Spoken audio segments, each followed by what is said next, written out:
হ্যাঁ আচ্ছা এটা দিয়ে ঢুকলে কত দূর পর্যন্ত দম দেবো? এরপরে আস্তে আস্তে এই বোট নিয়ে আর ঘুরন যাবে না। মানে আর কি কর মানে আপনি নৌকা যদি ছোট নৌকা হলে যারা কাঁকড়া মারে মাছ ধরে এরা ওই নৌকা নিয়ে চলে যাবে।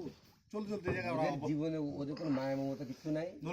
এই রাতে সকালবেলা বাপের ধরলে বিকালবেলা ছেলে গিয়ে নদী চলে আসে, যাদের জঙ্গল অভ্যাস। না গেছে এখন তো 1000 টাকা